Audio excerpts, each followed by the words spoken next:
9 আগস্টের আগের রাত অর্থাৎ 8ই আগস্ট চিকিৎসক তরুণী খুনের রাতে বয়েজ হস্টেলে পার্টি, যেমনটা সিবিআই সূত্রে জানা যাচ্ছে। সিবিআই এর কাছে এমনই খবর আমরা জানতে পারছি যে আরজি করে চিকিৎসক খুনের তথ্য সিবিআই এর সেমিনার হল, যেই সেমিনার হল থেকে তরুণী চিকিৎসকের দেহ উদ্ধার হয়, সেই সেমিনার হলের পিছনের বিল্ডিং এ এই বয়েজ হস্টেল, যেখানে গভীর রাত পর্যন্ত সেই রাতে পার্টি হয়েছিল। সরাসরি চলে যাব, অর্পিতা হাজরা রয়েছে আমার সঙ্গে, অর্পিতার সঙ্গে কথা বলবো। অর্পিতা, এই বয়েজ হস্টেল কি এই রহস্যের চাবিকাঠি রয়েছে বলা চলে?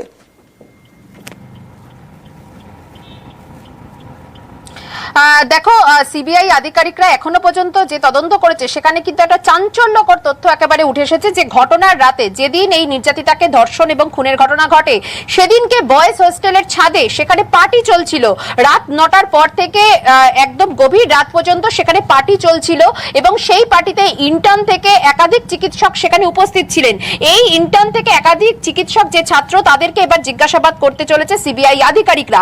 এবং এই ঘটনার সময় কেউ বা কারা সঞ্জয়কে কেউ দেখেননি এরকমটা তো হতে পারে না, কারণ ওই রাত্রেবেলা যে টাইমিংটা রয়েছে সেখানে কেউ না কারা তারা কিন্তু থাকতেই পারে, কারণ যে হোস্টেলটি রয়েছে সেটি একেবারে ঘটনাস্থলের ঠিক পিছনে অবস্থিত।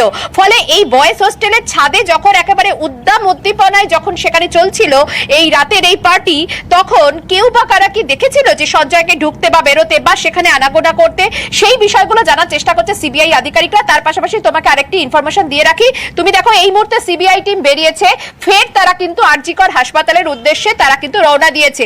এখানে সিবিআই আধিকারিকরা, এখানে তদন্তকারী যারা অফিসার, সেই তদন্তকারী অফিসাররা তারা রয়েছেন এবং তার সঙ্গে কিন্তু আরো দুজন কিন্তু অফিসার কিন্তু রয়েছেন।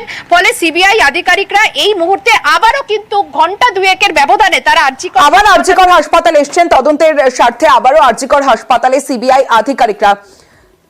এবং অর্পিতা, যে বিষয়টা তোমার কাছে জানতে চাইবো, যে আরো একবার অর্পিতার কাছে যাব, পার্টিতে কি সঞ্জয় রায় ছিল, এই বিষয়ে কোনো ইনফরমেশন এখনো পর্যন্ত পাওয়া যাচ্ছে? না না, পার্টিতে ছিল হচ্ছে ইন্টার্ন থেকে চিকিৎসক ছাত্ররা, কিন্তু সঞ্জয় রায় যেখানে কিনা ঢুকেছিল অর্থাৎ যে সেমিনার হল, সেই সেমিনার হলের যে বিল্ডিংটি অর্থাৎ ইমার্জেন্সি যে বিল্ডিং, সেটার একেবারে গা লাগোয়া ঠিক পিছনের অংশই হচ্ছে বয়েজ হোস্টেল। আর বয়েজ হোস্টেলের যে ছাদে, সেই ছাদেই কিন্তু চলছিল এই উদ্দাম পার্টি। সেখানে মদের আসর বসেছিল, সেখানে একাধিক চিকিৎসক সেখানে কিন্তু ছিলেন। শুধু তাই নয়, ইন্টার্ন থেকে একেবারে হাসপাতালের যারা অন্যান্য যারা সেখানকার যারা চিকিৎসক ছাত্র, তারা সেখানে উপস্থিত ছিল। ফলে সেই জায়গা থেকে যে কেউ বা কারা কি দেখেছিল যে সঞ্জয়কে, এবং এই যে ফ্লোরটি যেখানে কিনা সেমিনার হল বা যেখানে ঘটনাস্থল, সেখানে সবাই ঘুমিয়ে যাওয়ার পরে কি করে সেখানে সঞ্জয় গেল? তাহলে কি কেউ কি কোনো ইনস্টিগেট কিছু করেছিল বা কেউ কি কোনোভাবে বাইরে থেকে কিছু কি কোনো অর্ডার দিয়েছিল যে যেভাবে নির্দেশ মেনে সঞ্জয় সেখানে পৌঁছালো? এই ধোঁয়াশাগুলো কিন্তু এখন অবধি রয়েছে। সেই কারণেই সিবিআই আধিকারিকরা বারবার তারা আরজিকর হাসপাতালে গিয়ে তারা কনফার্ম হওয়ার তারা চেষ্টা করছেন। এই যে তুমি দেখছো যে বয়েজ হোস্টেলের পার্টি, এটা কিন্তু একেবারে চাঞ্চল্যকর তথ্য যে ঘটনার রাতে যখন এরকম একটা ঘটনা চলছে, তখন বয়েজ হোস্টেলে উদ্দাম পার্টি চলছে রাতে 9টা থেকে প্রায় গভীর রাত পর্যন্ত। সেই সময় কি কেউ বা কারা এই সঞ্জয় রায়কে কি ঘুরতে দেখেছিলেন বা ঢুকতে কি সেখানে কি দেখেছিলেন, সেই বিষয়গুলো জানার চেষ্টা করছে সিবিআই আধিকারিকরা। সেই কারণে তদন্তকারী অফিসার সহ মোট 3 জন আধিকারিক এই মুহূর্তে আরজিকর হাসপাতালে তারা কিন্তু যাচ্ছেন এবং এই যে ছাত্ররা যারা আছে তাদেরও কিন্তু বয়ান রেকর্ড করা হবে বলে সিবিআই সূত্র থেকে খবর। কারণ এই পার্টি নজর থাকবে আমাদেরও।